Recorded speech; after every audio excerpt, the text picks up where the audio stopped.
Assalamualaikum warahmatullahi wabarakatuh. Perkenalkan, kita dari kelompok ketentuan hukum wakaf dan fungsi bagi peradaban manusia. Dalam memenuhi tugas ujian tengah semester AIK 2 kali ini yang beranggotakan pertama Zainal Imam Fajri, Ega Aditya Prameswari, Wahyu Indriana Setiawati, Sandi Eka Pradana, dan Muhammad Alfa Rivaldo. Pengertian dari wakaf. Wakaf secara bahasa berasal dari bahasa Arab wakofa.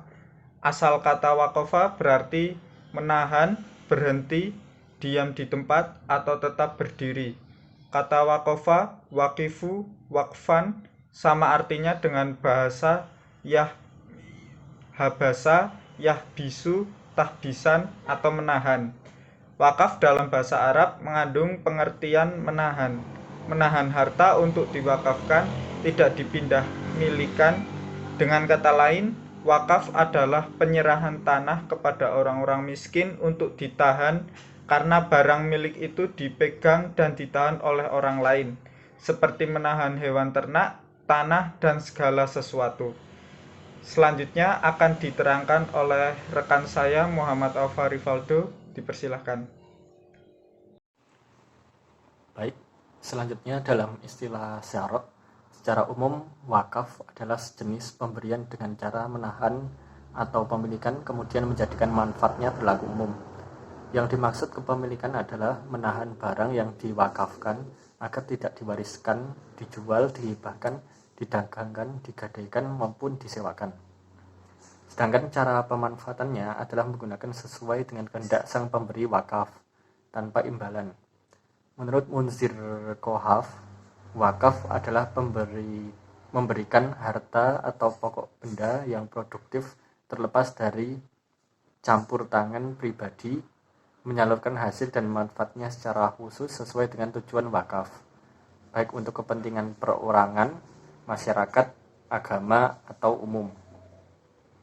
Selanjutnya akan diteruskan oleh Mas Fajri. Assalamualaikum warahmatullahi wabarakatuh. Saya akan melanjutkan presentasi.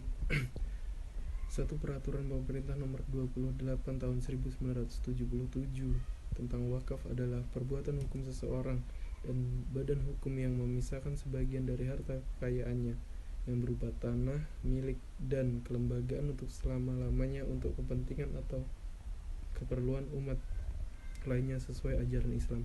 Yang kedua, kompilasi hukum Islam. Wakaf adalah perbuatan hukum seseorang atau kelompok atau badan hukum yang memisahkan sebagian dan benda miliknya dan kelembagaannya untuk selama-lamanya guna kepentingan ibadah atau keperluan umum lainnya sesuai ajaran Islam. Yang ketiga, Undang-Undang Wakaf Nomor 41 Tahun 2004 dinyatakan bahwa wakaf adalah perbuatan hukum wakif untuk memisahkan dan atau menyerahkan sebagian harta benda miliknya untuk keperluan ibadah atau kesejahteraan umum menurut syariat. Yang keempat, Peraturan Wakaf Indonesia Nomor 4 Tahun 2010 tentang pedoman pengelolaan dan pengembangan harta benda wakaf mendefinisikan wakaf adalah perbuatan hukum wakif untuk selamanya untuk jangka waktu tertentu sesuai dengan kepentingan guna keperluan ibadah dan atau kesejahteraan umum menurut syariat. Presentasi selanjutnya akan dilanjutkan oleh Indri. Macam-macam wakaf. Wakaf berdasarkan tujuannya terdiri dari satu, wakaf sosial untuk kebaikan masyarakat khairi, yaitu apabila tujuan wakafnya untuk kepentingan umum. 2, wakaf keluarga zuri, yaitu apabila tujuan wakaf untuk memberi manfaat kepada wakif, keluarganya, dan keturunannya. 3, wakaf gabungan mustarak, yaitu apabila tujuan wakafnya untuk umum dan keluarga secara bersamaan. Berdasarkan batasan waktunya, wakaf terbagi menjadi 2 macam. 1. Wakaf abadi, yaitu wakaf berbentuk barang yang bersifat abadi seperti tanah dan bangunan atau barang bergerak yang ditentukan oleh wakif sebagai wakaf abadi. 2. Wakaf sementara, yaitu apabila barang yang diwakafkan berupa barang yang mudah rusak ketika dipergunakan tanpa memberi syarat untuk mengganti bagian yang rusak. Selanjutnya akan diterangkan oleh Ega Aditya Prameswari. Selanjutnya, saya akan menjelaskan fungsi wakaf. Menurut Pasal 5 Undang-Undang Nomor 41 Tahun 2004 tentang wakaf, Wakaf berfungsi mewujudkan potensi dan manfaat ekonomi harta benda wakaf untuk kepentingan ibadah dan untuk mewujudkan kesejahteraan umum. Fungsi wakaf menurut KHI pasal 216 dan pasal 5 Undang-Undang Nomor 41 Tahun 2004 tentang wakaf dimaksudkan bahwa dengan adanya wakaf akan terciptanya sarana dan prasarana bagi kepentingan umum sehingga terwujudnya kesejahteraan bersama baik dalam hal ibadah ataupun dalam hal muamalah. Dan demikian orang yang akibatnya di bawah garis kemiskinan dapat tertolong kesejahteraannya dengan adanya wakaf. Kemudian, umat Islam yang lainnya dapat menggunakan benda wakaf sebagai fasilitas umum sekaligus dapat mengambil manfaatnya.